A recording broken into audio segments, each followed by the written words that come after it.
The silence broke at 3:47 hours with a radio transmission that would change everything. "Control, this is Overwatch 7-2. We have a problem." The voice crackled through the operations center at Bagram Air Base, carrying an edge that made every technician look up from their screens. The massive digital display showed a real-time satellite feed of the Hindu Kush Mountains, where 8 Navy SEALs had been conducting deep reconnaissance for 72 hours. They were supposed to be ghosts in the darkness. But ghosts don't call for help. Major Katerina, Raven, Voronova stood at the back of the operations center, her flight suit still damp with sweat from the previous mission. She'd been flying combat sorties for 6 months, but tonight felt different. The briefing had been sparse, classified beyond the usual need-to-know protocols. All she knew was that Overwatch 7-2 had been tasked with identifying high-value targets in a Taliban stronghold, and that her F-16C would be their eyes in the sky when things went sideways. They always went sideways. "Raven, you're up," called Colonel Martinez from the Tactical Operations Center. His voice carried the weight of someone who'd sent too many pilots into harm's way. Katerina nodded, checking her watch. The SEALs had been radio silent since infiltration, operating in complete blackout conditions. For them to break silence meant one of two things: mission success or catastrophic failure. The early November air bit through her flight suit as she walked across the tarmac toward her aircraft. The F-16C sat under harsh floodlights, its gray-blue camouflage pattern making it look like a predator waiting to strike. Ground crew moved around it with practiced efficiency, but she caught their glances. After 6 months of combat missions, she still felt their doubt. A 32-year-old woman from Detroit, flying single-seat fighters in Afghanistan, supporting the most elite special operations forces in the world. They didn't need to say what they were thinking. She'd heard it all before. "Ma'am, aircraft is fully mission-capable," Sergeant Rodriguez reported, handing her the pre-flight checklist. "Full load of 20mm, and we've got the new IR targeting pods installed." He paused, studying her face in the harsh light. "You good to go, Major?" Katerina took the checklist, her fingers steady despite the adrenaline coursing through her veins. Somewhere in those mountains, 8 of America's finest warriors were counting on her to be their guardian angel. The irony wasn't lost on her that they'd nicknamed her Raven, after a bird associated with death and prophecy. Tonight, she'd discover which one she truly was. The first hint of trouble came during engine start. Her radio crackled with an encrypted transmission that made her blood run cold. All stations, Overwatch 7-2 is in contact. Repeat, troops in contact." Major Katerina Voronova had earned her call sign, Raven, during flight training at Luke Air Force Base. Not for any romantic notion about black wings cutting through desert skis, but for something far more practical and infinitely more dangerous. During a particularly challenging night navigation exercise, her instructor pilot had watched her thread an F-16 through a canyon system using nothing but instruments and infrared imaging, emerging from what looked like certain disaster with the precision of a surgeon and the instincts of a predator. "You see in the dark like a damn raven," he'd muttered over the intercom, and the name stuck. Now, climbing through 25,000 feet above the Afghanistan mountains, those same instincts were screaming warnings. The mission briefing had been sanitized, clinical in its bureaucratic language, but she could read between the lines. Overwatch 7-2 wasn't just conducting reconnaissance. They were painting targets for something big, and that something required the kind of precise infrared marking that only came from aircraft flying in weather that would ground most pilots. The cloud layer stretched endlessly below her, thick and impenetrable, obscuring the valleys where 8 SEALs were operating in conditions that made night vision goggles nearly useless. But clouds were Raven's element. While other pilots complained about instrument flight rules and limited visibility, she'd learned to navigate by feeling the aircraft's responses to atmospheric pressure changes, reading the subtle variations in engine performance that indicated altitude shifts invisible to conventional instruments. "Raven, this is Control," came the voice of Captain Sarah Chen, the mission commander. "We've lost communication with Overwatch 7-2. Last known position was Grid 774 Alpha November. You're cleared to investigate." The coordinates placed the SEAL team in the Korangal Valley, a stretch of terrain so hostile that even the Taliban approached it with respect. The valley floor was littered with the wreckage of Soviet helicopters from the 1980s, a reminder that technology alone couldn't conquer geography defended by determined fighters who knew every cave and ridgeline. Raven pushed her F-16 into a shallow dive, descending through the cloud layer with the confidence of someone who'd done this hundreds of times in training and dozens of times in combat. The aircraft responded to her inputs like an extension of her own nervous system, its fly-by-wire controls translating her intentions into precise movements that kept them stable in turbulence that would have challenged far more experienced pilots. At 15,000 feet, she broke through the clouds and immediately understood why the SEALs had gone silent. The valley below was crawling with movement, dozens of muzzle flashes creating a constellation of violence in the darkness. Thermal imaging revealed at least 50 fighters moving in coordinated patterns, a level of organization that suggested this wasn't a random Taliban patrol but a carefully planned ambush. Somewhere in that chaos, 8 Americans were fighting for their lives. The infrared targeting pod mounted beneath her F-16 came alive with electronic precision, its sensors penetrating the darkness to reveal heat signatures and movement patterns invisible to the naked eye. Raven's training kicked in, her hands moving across the cockpit controls with muscle memory developed through countless hours of practice. The aircraft's systems responded instantly, transforming her into a digital predator capable of seeing prey from miles away. "Control, Raven," she transmitted, her voice calm despite the adrenaline flooding her system. "I have visual on multiple hostiles in the valley. No contact with friendly forces yet." She paused, studying the thermal display. The enemy fighters were moving in a classic envelopment pattern, using the terrain to approach what appeared to be a defensive position on the eastern ridge. That had to be where the SEALs were making their stand. "Raven, be advised, we're tracking multiple surface-to-air missile sites in your vicinity," Control warned. "Russian SA-7s, possibly SA-14s. Recommend you maintain altitude above 15,000 feet." She acknowledged the warning while simultaneously diving toward the valley floor, trading altitude for the precision targeting that would make the difference between success and catastrophe. The F-16's threat warning system began chirping insistently as radar signatures painted her aircraft, but she learned to distinguish between serious threats and the electronic noise generated by older Soviet-era equipment. The SA-7s were dangerous, but only if she gave them a clean shot. At her current speed and with her countermeasures deployed, she was more concerned about the Americans below than the missiles that might or might not be tracking her. Her infrared targeting pod locked onto a cluster of heat signatures moving up the eastern slope, and she felt her heart rate slow as combat focus took over. This was what she trained for, what every hour in the simulator and every practice mission had been building toward. The technology was sophisticated, but the fundamental challenge remained unchanged. Find the enemy, protect the friendlies, and get everyone home alive.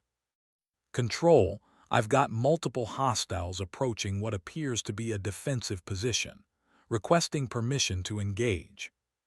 The pause before Control's response felt like an eternity, though her instruments showed it lasted less than 5 seconds. "Raven, you are cleared hot. Repeat, you are cleared hot."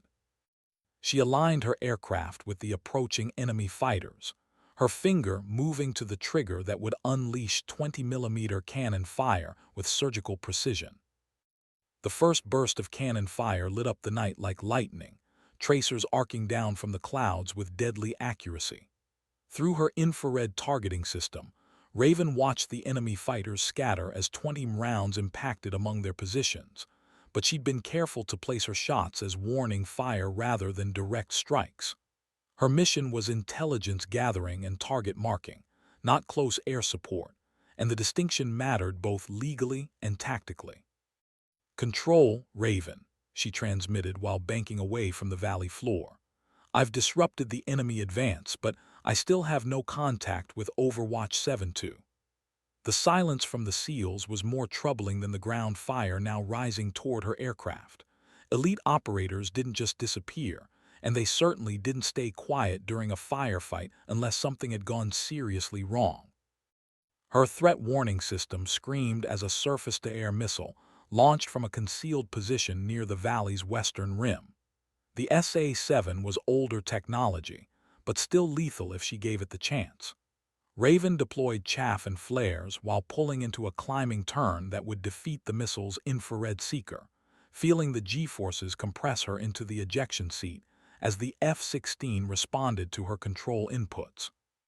The missile detonated harmlessly behind her, but its launch had revealed something important. The enemy forces weren't just well-organized, they were well-equipped. SA-7s didn't appear in Taliban hands by accident. Someone with access to sophisticated weapons had been expecting American air support, and they'd prepared accordingly. "Raven Control, we're showing missile launch from your vicinity. What's your status?" "Clean miss," she replied, already turning back toward the valley. "But we've got bigger problems. I'm seeing coordinated movement patterns and professional-grade anti-aircraft systems. This isn't a random patrol control. Someone set a trap." The implications hit her even as she spoke them. If the enemy had known to expect American aircraft, they'd also known to expect the SEAL reconnaissance team. Overwatch 7-2 hadn't stumbled into an ambush. They'd been lured into one, and now 8 of America's most elite warriors were potentially compromised or worse.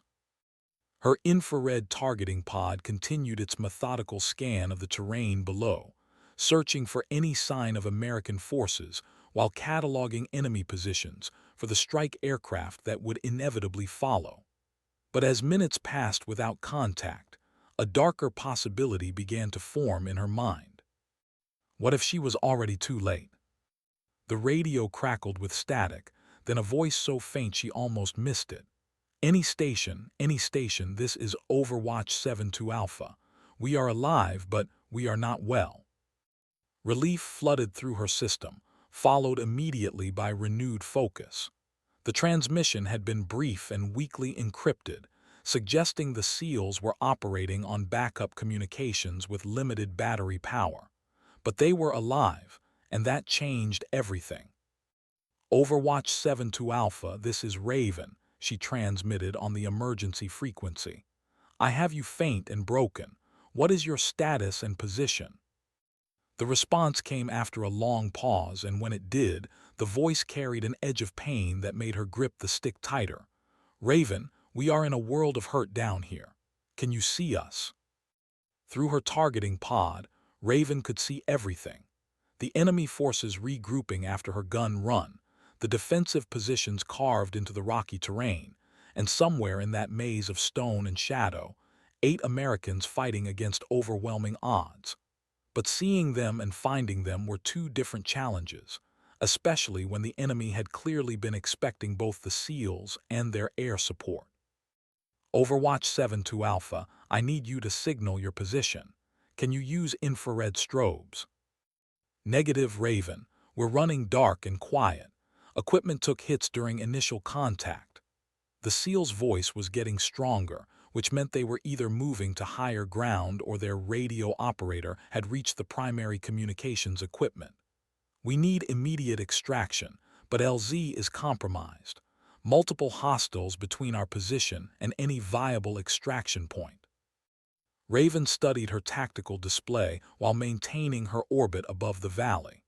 The terrain was brutal for helicopter operations even in daylight, and attempting a nighttime extraction under fire would be nearly impossible. But that was exactly what these 8 men needed, and it was her job to make the impossible merely dangerous. "Overwatch 7-2 Alpha, can you move to alternate extraction point?" The pause before response lasted nearly 30 seconds, long enough for her to complete another orbit of the valley and note that enemy forces were beginning to maneuver again. Whatever disruption her gun run had caused was wearing off, and they were resuming their coordinated advance on the SEAL position. Negative, Raven. We've got wounded and we're surrounded. We're not going anywhere without significant fire support. That was exactly what she'd been afraid of hearing. The SEALs were trapped, and conventional close air support would take time to coordinate and execute. Time they might not have, given the enemy's apparent sophistication and preparation. But her F-16 carried something that might make the difference. The new infrared targeting pod that could paint targets with surgical precision, even through the cloud cover that was grounding most other aircraft. She was about to become their guardian angel, whether the enemy was ready for her or not. The decision crystallized in her mind with the clarity that came from years of training and months of combat experience. Conventional close air support would take too long to coordinate, and by the time strike aircraft arrived with proper ordnance, the SEALs might be overrun or forced to compromise their position. But her F-16 carried something more valuable than bombs or missiles: the ability to see through darkness and weather, to mark targets with precision that would allow follow-on strikes to be delivered with surgical accuracy. "Control, Raven," she transmitted while descending back toward the cloud layer. "I'm going to mark targets with infrared designation. I need immediate tasking of available strike assets." "Raven, Control. Be advised, nearest strike aircraft are 20 minutes out. Can you maintain contact with Overwatch 7-2 that long?" 20 minutes might as well be 20 hours given the tactical situation developing below. Through her targeting pod, she could see enemy forces moving with increasing boldness, their previous caution abandoned now that they'd revealed their positions. They knew American air support was limited by weather, and they were pressing their advantage. But they hadn't planned for a pilot who flew by instinct rather than visual reference, who could thread an F-16 through clouds and mountains using nothing but instruments and experience. "Control, 20 minutes is too long," she replied, pushing her aircraft into a descent that would bring her below the cloud deck despite the increased risk from surface-to-air missiles. "I'm going to get closer and provide real-time targeting data. These guys need help now." Her threat warning system began its insistent chirping as she descended through 12,000 feet, but she'd learned to distinguish between genuine threats and the electronic noise generated by older Soviet equipment. The SA-7s were dangerous, but only if she flew predictable patterns or gave them clean shots. Her plan was to do neither. At 8,000 feet, she broke through the cloud layer and immediately began her work. The infrared targeting pod locked onto enemy positions with digital precision, painting targets that would remain invisible to pilots flying by visual reference. She transmitted grid coordinates to Control while simultaneously maneuvering to avoid the ground fire that rose toward her aircraft like deadly fireworks. "Overwatch 7-2 Alpha, Raven," she called on the emergency frequency. "I'm marking targets around your position. Can you confirm friendlies are clear of grid 774 Alpha November 66? "Raven, confirmed clear of that grid," came the immediate response, and she could hear the relief in the SEAL's voice. Having air support overhead, even a single F-16 with limited ordnance changed the psychological dynamic of any firefight. She squeezed the trigger, sending another burst of 20 fire into a cluster of enemy fighters attempting to flank the SEAL position from the north. The cannon fire achieved its intended effect, disrupting the enemy's coordinated advance and buying precious time for the trapped Americans. But Raven knew that her limited ammunition wouldn't last forever, and the enemy forces were adapting to her presence with disturbing speed. They'd begun moving in smaller groups, using the terrain more effectively, and coordinating their anti-aircraft fire in ways that suggested professional military training rather than insurgent tactics. "Control, Raven," she transmitted while banking away from another missile launch. I'm seeing Soviet-style small unit tactics down here. These aren't farmers with AK-47s. Someone trained these guys. The implications were troubling but not entirely surprising. Intelligence reports had suggested that former Soviet Special Forces advisors were working with Taliban units in certain regions, bringing professional military expertise to what had previously been guerrilla operations. Tonight's ambush showed all the hallmarks of that training: coordinated movement, integrated air defenses, and tactical patience. Her fuel gauges showed she had perhaps 30 minutes of station time remaining before she'd need to return to base or find an aerial refueling tanker. Strike aircraft were still 15 minutes out, which meant she needed to maintain contact with the SEALs and continue disrupting enemy operations despite increasing threats to her own aircraft. The radio crackled with another transmission from Overwatch 7 to Alpha. "Raven, we've got movement on the eastern ridge. Looks like they're trying to get above us." She immediately swung her targeting pod toward the eastern ridge, and what she saw there made her curse under her breath. A squad-sized element was using a concealed route to gain elevation advantage over the SEAL position, and if they succeeded, the Americans would be trapped in a crossfire with no cover. Overwatch 7-2 Alpha confirmed hostile movement on Eastern Ridge. Stand by. Raven rolled her F-16 into a steep diving attack, trading altitude for the angle she needed to engage targets on the ridge without risking rounds falling into the SEAL position below. Her aircraft shuddered as she pulled out of the dive, G-forces compressing her into the ejection seat, but her cannon fire found its mark with devastating precision. The enemy squad scattered under her attack, some seeking cover while others returned fire with small arms that posed no real threat to her aircraft. But the disruption was temporary, and she knew they'd regroup as soon as she passed overhead. "Control, Raven. I need those strike aircraft expedited. I'm running low on options down here." Raven, Control. Strike package is 10 minutes out. Can you continue target marking until they arrive? 10 minutes. She could maintain station for 10 minutes, continuing to harass enemy forces and provide intelligence to the incoming strike aircraft. But 10 minutes was also enough time for the tactical situation to change dramatically, and not necessarily in favor of the Americans trapped on the valley floor. Her fuel was becoming a factor, her ammunition was nearly exhausted, and the enemy was learning to anticipate her attack patterns. But 8 SEALs were counting on her to be their eyes and their guardian angel until help arrived. She'd find a way to make it work. The strike aircraft announced their presence with the distinctive rumble of F-15E engines cutting through the night air, their approach masked by the same cloud cover that had been sheltering enemy forces throughout the engagement. Raven felt a surge of relief mixed with professional satisfaction as she heard the flight leader's voice on the tactical frequency. "Raven, this is Strike 1-1. We have you in sight and are ready to receive targeting data."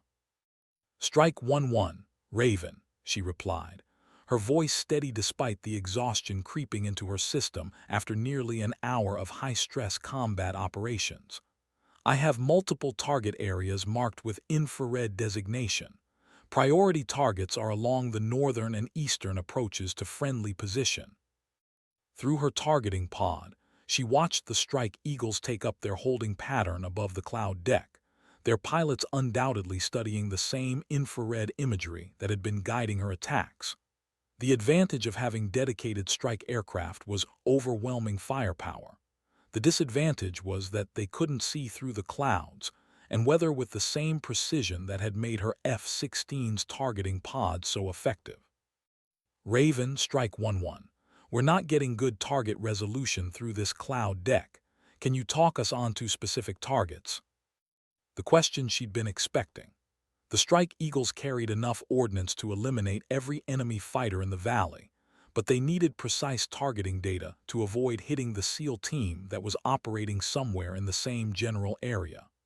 Her infrared targeting pod had been painting targets for the past hour, but translating that information into actionable intelligence for pilots flying above the clouds required a different skill set. Strike 1-1. I'll provide laser designation for your first target. Hostile concentration approximately 200 meters north of friendly position, moving in squad-sized elements. She locked her targeting pod onto the enemy fighters who posed the most immediate threat to Overwatch 7-2 Alpha, then activated the laser designator that would guide precision munitions with surgical accuracy. The invisible infrared beam painted the target area, creating a designation that the Strike Eagle's targeting systems could lock onto even through the cloud cover. Raven, Strike 1-1 has good laser spot. Request clearance to engage. Overwatch 7-2 Alpha, Raven, she called on the emergency frequency. Strike aircraft are ready to engage targets north of your position. Confirm friendlies are clear. Raven, friendlies are clear. We're buttoned up and ready. The precision-guided munition struck with devastating accuracy, its explosion lighting up the night and sending shockwaves through the valley that she could feel even at 8,000 feet altitude. Secondary explosions suggested the Strike Eagles had hit an ammunition cache or weapon stockpile, and the infrared imagery showed enemy forces scattering in all directions. But the psychological effect was even more important than the tactical damage. Professional fighters could adapt to many things, but precision airstrikes delivered through weather that should have made such accuracy impossible created a level of fear that disrupted unit cohesion and command structures. Strike 1-1, good hit on primary target, she transmitted. I'm marking secondary targets along the eastern ridge. The second laser-guided bomb eliminated the squad that had been attempting to gain elevation advantage over the SEAL position, and the third destroyed what appeared to be a command post based on the concentration of radio antennas and the coordinated movement of personnel around the position. Within 10 minutes, the tactical situation had shifted dramatically in favor of the Americans. Raven, Overwatch 7-2 Alpha, came the voice she'd been waiting to hear. The cavalry has arrived. We're seeing enemy forces withdrawing in all directions. Request you maintain Overwatch while we prepare for extraction. Relief flooded through her system as she realized the immediate crisis was over. The SEALs were alive, the enemy force had been scattered, and strike aircraft were standing by to provide additional support if needed. But the mission wasn't complete until every American was safely extracted from the valley, and that would require careful coordination between her F-16, the Strike Eagles, and the helicopter crews who would brave the hostile terrain to retrieve the SEAL team. Control, Raven, she transmitted while establishing a wider orbit pattern above the valley. Immediate tactical situation is resolved. Overwatch 7-2 is alive and preparing for extraction. Request coordination with search and rescue assets. Raven, Control. SAR package is already en route to your location. ETA 15 minutes. 15 minutes to maintain security over the valley, ensure no enemy forces regrouped for another attack, and provide the intelligence that would allow the rescue helicopters to approach and extract the SEALs safely. After more than an hour of high-intensity combat operations, 15 minutes felt like a gift. She settled into the familiar rhythm of combat air patrol, her F-16 describing lazy figure-8 patterns above the valley, while her targeting pod continued its methodical surveillance of the terrain below. The enemy forces had indeed withdrawn, but she'd learned not to trust appearances when professional soldiers were involved. Through her headset, she could hear the increasing radio traffic as the search and rescue package approached the valley. MH-60 helicopters with their distinctive rotor signatures, accompanied by additional fighter aircraft providing top cover and electronic warfare support. The rescue would happen quickly once it began, but it would also be the most vulnerable phase of the operation. Her fuel gauges showed she was approaching the point where she'd need to depart for aerial refueling or return to base. But she was determined to remain on station until the SEALs were safely aboard the rescue helicopters. She owed them that much. The rescue unfolded with the precision choreography that marked elite military operations at their finest. The lead MH-60 appeared through the cloud deck like a mechanical angel, its infrared signature obvious to her targeting pod, but invisible to anyone relying on visual acquisition. The helicopter crew had been monitoring her radio transmissions and studying her targeting data, which allowed them to approach the SEAL position with confidence despite the hostile terrain and continuing threat from scattered enemy forces. SAR-1, Raven, she transmitted as the helicopter began its approach to the improvised landing zone. I have you in sight and am maintaining overwatch. No hostile activity in your immediate vicinity. Raven, SAR-1, good to hear your voice. We'll be on the ground for approximately 3 minutes. 3 minutes was an eternity in combat aviation, enough time for enemy forces to regroup and coordinate attacks against the vulnerable helicopter. But Raven had positioned her F-16 to provide maximum coverage of the approach routes, and her targeting pod continued scanning for any signs of renewed enemy activity. Through her infrared display, she watched the SEALs move toward the helicopter with the practiced efficiency of professionals who'd rehearsed such extractions countless times. Even in the green and black imagery of thermal vision, she could see that at least one team member was being assisted by his teammates, confirming that casualties had been taken during the engagement. SAR-1, you have movement approximately 500 meters to your east, she warned as her targeting pod detected a small group of figures observing the extraction. Appears to be reconnaissance rather than immediate threat, but recommend expedited departure. SAR-1 copies. We're lifting in 60 seconds. The helicopter's engine spooled up to takeoff power, and she watched 8 figures board the aircraft with the speed that came from knowing their lives depended on rapid execution. The MH-60 lifted off and immediately began climbing toward the relative safety of altitude, its flight path taking it away from the most obvious anti-aircraft threats. Raven, SAR-1 is clear with all 8 personnel aboard.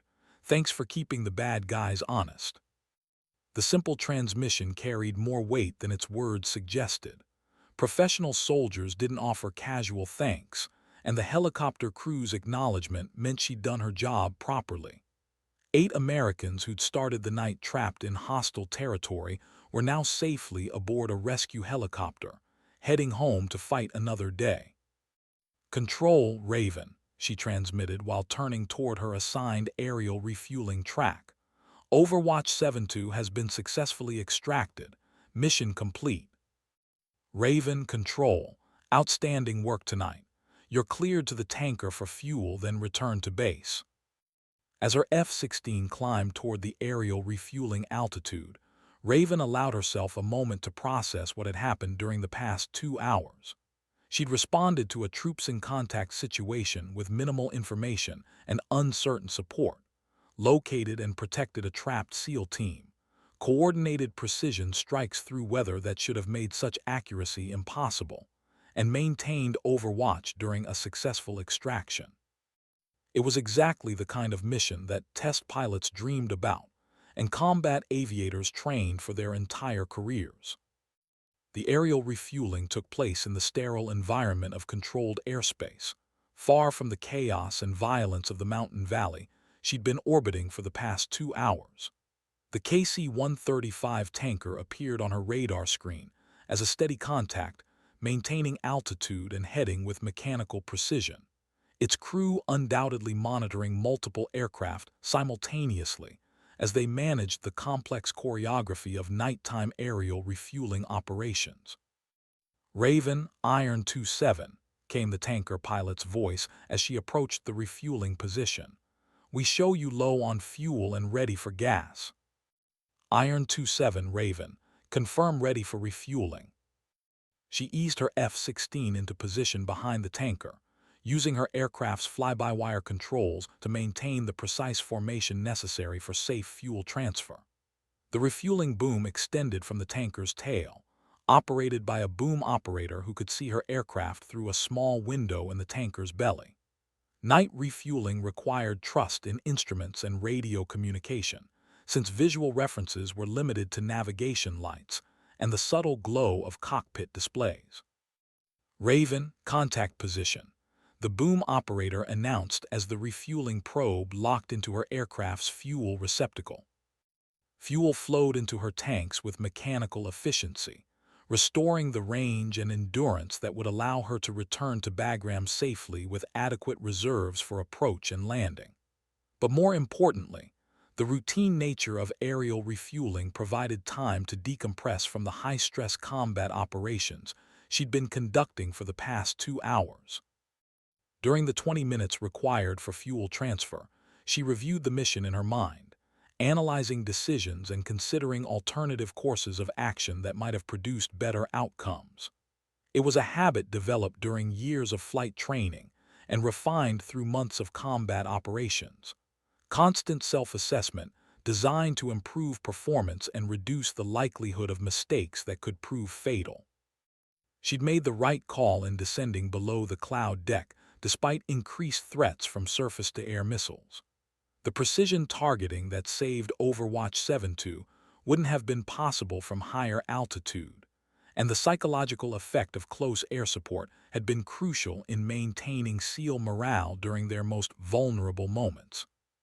Her decision to remain on station despite fuel concerns had also been correct. The Strike Eagles had the firepower to eliminate enemy forces, but they'd needed her targeting pod to achieve the precision necessary for danger-close engagements. Without her infrared designation, the rescue might have been delayed or compromised. Raven Iron 27, fuel transfer complete, disconnect in 10 seconds.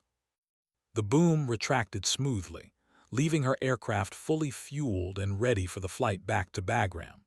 She thanked the tanker crew and turned toward home, her F-16 climbing to cruise altitude while she considered the paperwork and debriefings that would follow any mission involving troops in contact.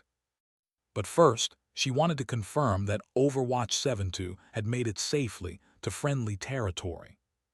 Control Raven. Request status update on Overwatch 7-2. Raven, Control. SAR package has safely delivered all 8 personnel to friendly medical facilities. 2 casualties, but both stable and expected to make full recovery. The mission was truly complete. 8 Americans had started the night trapped in hostile territory, and now they were receiving medical care at a secure facility. The casualties were unfortunate but not unexpected given the intensity of the engagement, and the fact that all 8 SEALs had been successfully extracted represented a significant operational success. Raven began her descent toward Bagram, looking forward to the simple pleasure of a successful landing after a mission that had tested every aspect of her training and experience. Tomorrow would bring new challenges and new missions, but tonight belonged to Overwatch 7-2, and the knowledge that American air power had made the difference when it mattered most. Her F-16 touched down at Bagram at 6:14 hours, its tires squealing against the runway as she deployed the drag chute and applied wheel brakes. The familiar sensation of deceleration and the gradual reduction in engine noise marked the end of a mission that had lasted nearly 4 hours from takeoff to landing. Ground crews were already positioning their equipment as she taxied toward the parking area, their movements suggesting they'd been monitoring her mission progress and preparing for her return. "Welcome home, Raven," came Sergeant Rodriguez's voice as she shut down the F-16's engine. "How'd it go out there?" She removed her helmet and oxygen mask, feeling the cool morning air against her sweat-dampened skin. The question was routine, part of the post-flight ritual that marked the transition from combat operations to the administrative requirements that followed every mission. But tonight's mission hadn't been routine, and her answer reflected that reality. "It went well, Rodriguez, real well." The ground crew's efficiency and post-flight procedures gave her time to complete the mental transition from combat pilot to staff officer, a shift in mindset that required conscious effort after high-stress operations. While they secured her aircraft and began the maintenance checks that would prepare it for the next mission, she gathered her flight gear and headed toward the operations building where Colonel Martinez and the intelligence staff would be waiting for her initial debriefing. The operations center was buzzing with activity despite the early hour. Multiple missions had been conducted overnight, and the coordination required to manage combat aircraft, intelligence gathering, and special operations simultaneously created a controlled chaos that she'd learned to navigate during her months in Afghanistan. But tonight, the focus was clearly on Overwatch 7-2 and the events in the Korangal Valley. Major Voronova, Colonel Martinez called as she entered the briefing room. Outstanding work tonight. The SEAL team specifically requested that we pass along their thanks for your support. The acknowledgement meant more than any official commendation or medal recommendation. Professional warriors didn't offer praise lightly, and the fact that Overwatch 7-2 had taken time to express their gratitude suggested her performance had exceeded their expectations. Thank you, sir, just doing my job. Your job tonight involved flying single-seat fighters through weather that grounded most other aircraft, coordinating precision strikes in danger-close situations, and maintaining Overwatch during a combat extraction, Martinez replied. That goes somewhat beyond routine mission requirements. The intelligence debrief lasted 2 hours, covering every aspect of the mission from initial contact with Overwatch 7-2 through the successful extraction. Her targeting pod had recorded the entire engagement, providing video evidence that would be analyzed for tactical lessons and incorporated into training programs for future missions. The enemy's sophisticated tactics and professional-grade equipment would generate intelligence reports that might influence strategic planning throughout the region. But the most important outcome was simpler. 8 Americans had started the night in mortal danger, and they'd ended it safely aboard a medical evacuation aircraft heading for definitive care. When the formal debriefing concluded, Raven walked outside into the Afghan dawn, watching the sun rise over mountains that had witnessed centuries of conflict between various armies and local fighters. Her F-16 sat on the flight line among dozens of other aircraft, all of them representing America's commitment to supporting ground forces with the world's most sophisticated air power.